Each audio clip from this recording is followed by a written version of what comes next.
विधानसभा निवडणुकीसाठीच्या लढतींचं चित्र स्पष्ट झाल्यानंतर 5 नोव्हेंबरपासून राजकीय नेत्यांच्या प्रचाराला सुरुवात झाली। महाविकास आघाडी आणि महायुतीच्या जाहीर प्रचार सभा, कोपरा सभा, प्रचार फेऱ्यांमुळे जिल्ह्याचं राजकीय वातावरण चांगलंच तापलंय।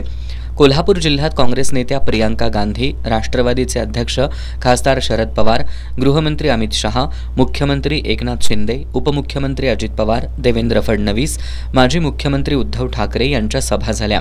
महाविकास आघाडीकडून आमदार सतेज पाटील यांच्यासह स्थानिक नेत्यांनी जिल्हा पिंजून काढलाय।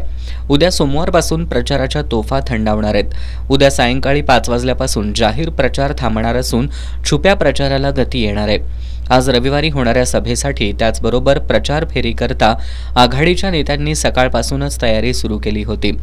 प्रचार संपण्याच्या अगोदर 2 दिवस अधिकाधिक प्रचार सभांचा धडाका पाहायला मिळाला। उद्या सोमवारी सायंकाळपासून प्रचार करता येणार नसल्यानं अनेक उमेदवार आणि त्यांच्या कार्यकर्त्यांनी मतदारांच्या घरोघरी जाऊन भेटी घेतल्या। दरम्यान विधान परिषदेतील काँग्रेसचे गटनेते आमदार सतेज पाटील हे गेली 15 दिवस प्रचार सभांमध्ये व्यस्त होते। संपूर्ण कोल्हापूर जिल्ह्याबरोबरच राज्यातील काही जिल्ह्यांमध्ये देखील आमदार सतेज पाटील यांच्या सभा झाल्या। कोणत्याही निवडणुकीतील शेवटची सभा आमदार सतेज पाटील हे त्यांच्या होम पिच असलेल्या कसबा बावड्यात घेत असतात। त्यानुसार आज रविवारी बावड्यातील भाजी मंडईत त्यांची सभा होतीये। प्रचाराच्या रणधुमाळीतील या शेवटच्या सभेत आमदार सतेज पाटील काय बोलणार याकडे सर्वांचं लक्ष लागून राहिलंय।